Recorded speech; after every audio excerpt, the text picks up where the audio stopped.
এই গ্রামটার নাম মনোহরপুর। নামেই মনোহর, কিন্তু এই গ্রামের অধিকাংশ মানুষের পেট ভরার মতো খাবার জোটে না। তবুও এরা তাদের ছেলে মেয়েদের আমাদের এখানে পড়তে পাঠায়। চক, স্লেট, খাতা, পেন্সিল আমরাই দিই। মাঝে মধ্যে দুপুরে পাউরুটি, বিস্কুট, মুড়ি, ছোলা ভাজা। আসলে খাবার লোভে ছেলে মেয়েগুলো যাতে রেগুলার পড়তে আসে। না না, পড়ার কোনো সিলেবাস এখনো করিনি। আসলে আপনি তো আমাদের শিখিয়েছিলেন জীবনটাই হলো শিক্ষা, একটা বিরাট সিলেবাস, তাই না স্যার? পরের চিঠিতে আরও ডিটেলসে লিখব। প্রণাম নেবেন, চন্দ্রনাথ। এই কথাটা তুই কিন্তু ভারী ভালো বুঝেছিস চন্দ্রনাথ। জীবনটাই শিক্ষার একটা বিরাট সিলেবাস। আমার অভ্রদীপটা যদি তোর মতো করে ভাবতে পারতো। যে পারেনি তার কথা থাক না মেসোমশাই, যে যার কপাল নিয়েই আসে। না রে শোভনা, জন্মের সময় মানুষের কপালটা থাকে একটা পরিষ্কার স্লেটের মতো, কোনো দাগ থাকে না তাতে। কিন্তু সেই স্লেটে কি লেখা হবে না লেখা হবে, সেটা কি ওই স্লেটের ইচ্ছে হতে পারে না চকের ইচ্ছে? সেটা সেই মানুষের যার হাতে থাকে সেই চক। কপাল কেউ নিয়ে আসে না রে শোভনা, কপাল কপাল মানুষ নিজেই গড়ে। কিন্তু অভ্রদীপের মতো একটা ছেলে যখন নিজের কপাল না গড়ে কপাল পোড়ায়, তখন হঠাৎ এ কথা বলছিস কেন? কি হলো বল।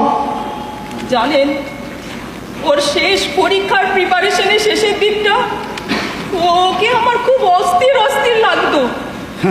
আসলে ওরকম একটা টাফ কম্পিটিটিভ পরীক্ষা, তার চাপ তো আর কম না।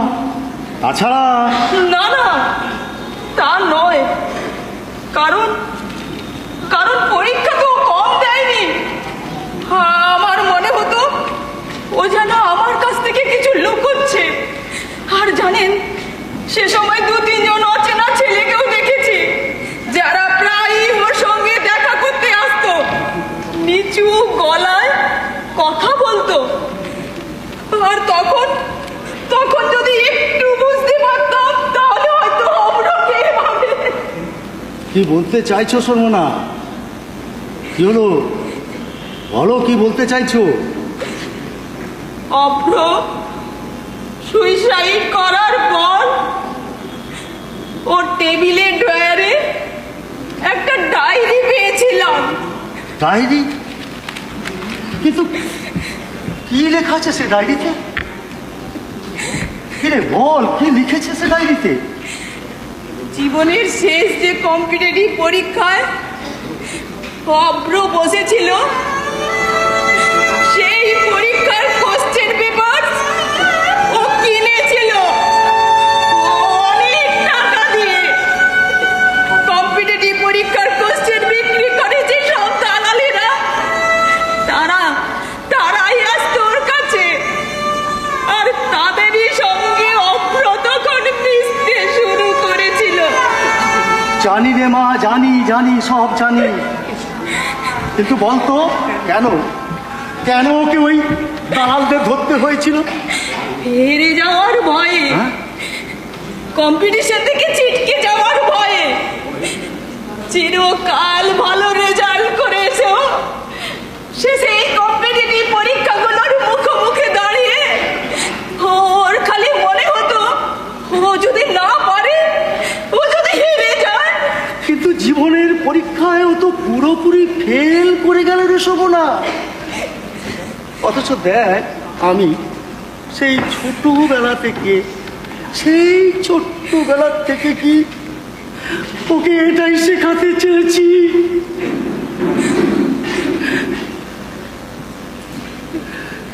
জানিস শোভনা, ও যেদিন ওই শেষ পরীক্ষাটা দিয়ে বাড়ি এলো, ওকে আমি মজা করে বলেছিলাম, কিরে মাথা উঁচু করে পরীক্ষা দিয়েছিস তো? ওর ঘাড়ে স্পন্ডেলাইটিস ছিল তো। জানি, আর আপনি হয়তো জানেন না, আপনার ওই মজা করে বলা কথাটাতে ও কিন্তু স্থির থাকতে পারেনি। নিজের প্রতি জ্ঞান নাই, তাই বোধহয় ডায়েরিতে লিখেছে ওই কথা। কি কি লিখেছে ডায়েরিতে? কি লিখেছে? লিখেছে যে মানুষটা চিরকাল মাথা উঁচু করে বেঁচেছে, কখনো কখনো হেরে যায়নি। আর আমি তার ছেলে হয়ে আমি কি করলাম? চোখ তুলে কিভাবে তাকাবো তার দিকে? না, তাকায়নি। মাথা নিচু করে সব পাপের কথা বলেছিল আমাকে। তারপর সারা জীবনের জন্য চোখ খুললো না। ওর মা সেদিন গেছিল বাপের বাড়ি, আর আমি ছিলাম স্কুলে। কিন্তু আমি তো জানতাম আমার ছেলে সব জায়গায় ভালো রেজাল্ট করে, স্কুলে ফার্স্ট সেকেন্ড হয়। ও তো কোনোদিনও কোথাও ফেল করেছে বলে শুনিনি। নিরুপমা, তুমি কি? হ্যাঁ বলেছি তো কতবার। এখন তো এই সংসারে আমার আর কোনো কাজ নেই, তাই আড়ি পেতেই তো দিন কাটে। কি হলো, উত্তর দাও। মাসিমা, থাক না এসব কথা। থামো তুমি, থামো। তোমরাই শুধু জানবে, আমাকে জেনে নিতে হবে না আমার ছেলেটা কোথায় ফেল করলো। যে মা মর্গ থেকে ফিরে আসা নিজের ছেলের কাটা ছেঁড়া দেহটা দেখতে পারে, সে সব পারে, সব শুনতে পারে। কই বলো, সে মা কি সত্যি সব সত্যের মুখোমুখি হতে পারে? কি দরকার বেশমশাই আজ এসব কথা বলে? আমি তো বলতে চাইনি শ্রমণা, আমি বলতে চাইনি, কিন্তু সময় আমাকে দিয়ে সব বলিয়ে দিচ্ছে। শোনো নিরুপমা, তোমার যে ছেলে স্কুলে ফার্স্ট হতো, কলেজে ভালো রেজাল্ট করতো, সে যখন ওই স্কুল কলেজের গণ্ডি পেরিয়ে বাইরে এসে দাঁড়ালো, তখন দেখলো তার জন্য কোনো জায়গা নেই। কেন তার জন্য জায়গা নেই? তার কারণ ওই রকম হাজার হাজার অগ্রদীপ আগে থেকে এসে বসে আছে। এখানকার পরীক্ষার পদ্ধতি আলাদা, তার সিলেবাস আলাদা, তার প্রশ্ন আলাদা, আর তার প্রস্তুতিও আলাদা। আর সেই কম্পিটিশনে অভ্র ভয় পেয়ে গিয়েছিল, তাই সহজ পথে পা বাড়িয়ে সে দালালদের কাছ থেকে প্রশ্নপত্র কিনেছিল। তাহলে তুমি ছিলে কেন? শিক্ষা করে মাথা ফুটে মরলে কেন? ছোটবেলা থেকে অভ্রকে সেভাবে শিক্ষা দিয়ে তৈরি করনি যাতে সে সব পারে? আমি তার বাবা বলেই তা করিনি। আমি দ্রোণ হয়ে আমার ছেলেকে শিক্ষা দিতে চেয়েছিলাম। শিক্ষা বলতে আমি যা বুঝি সার্বিক শিক্ষা, এই চাকরি বাজারের শিক্ষা নয়।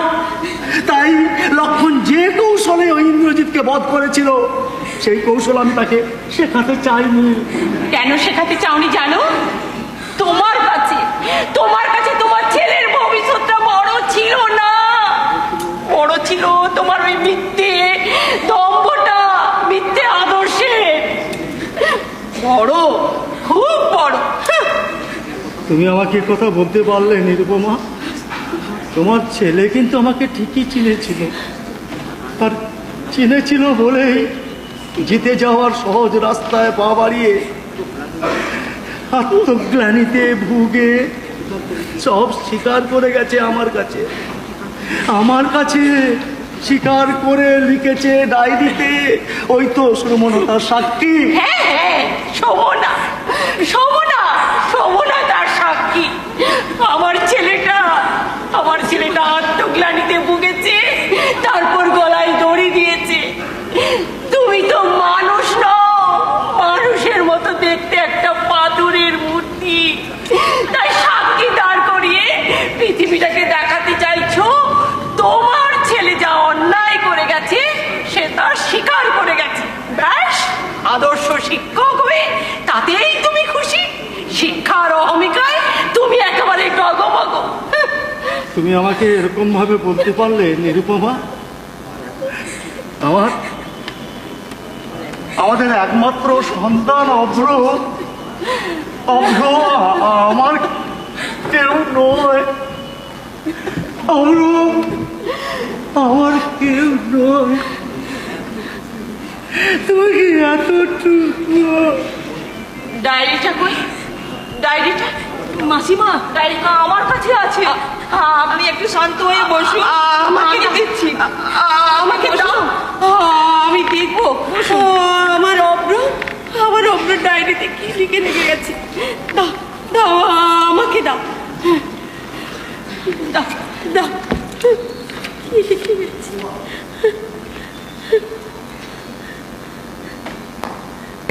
বৃষ্টি নামে, মরা ঘাস তাজা হয়ে ওঠে, ডালপালা সরস হয়, পতঙ্গের উল্লাস আলোর চারদিকে। সব কিছু স্বাভাবিক, শুধু চোখের উপর তুই নেই। তোর আঁকা ছবি আছে, পড়ে আছে বইপত্র, চশমা, চটি আর পাজামা। শুধু চোখের উপর তুই নেই, তুই নেই।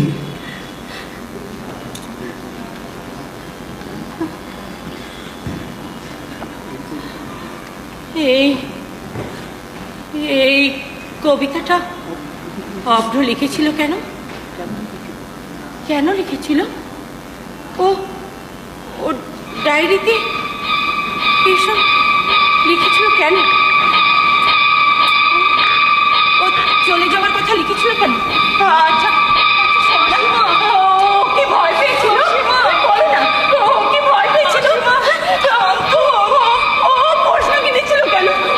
ও প্রশ্ন কিনেছিল, বলো কেন?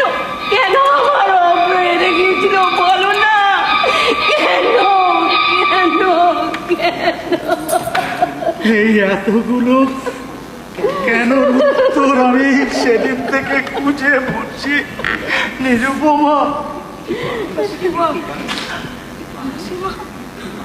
কিন্তু কিন্তু এতগুলো কেন উত্তর জানো?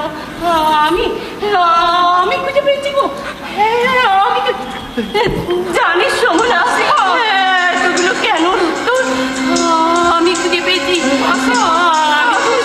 আমি তোর মা, এতগুলো কেন উত্তর আমি খুঁজে পেয়েছি। জানিস জানিস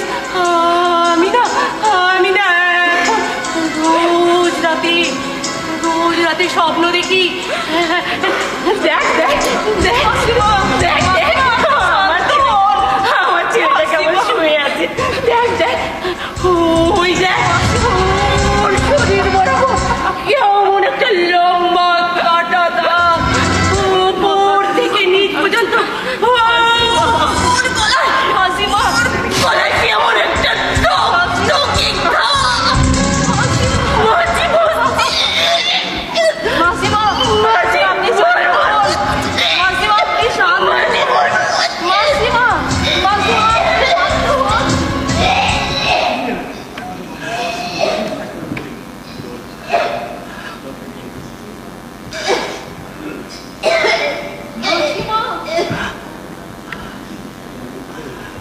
দরকার ছিল মাসিমা ওদিকে বমি করছে, চলুন একটু উকড়ে দেওয়ার দরকার ছিল রে শোভনা।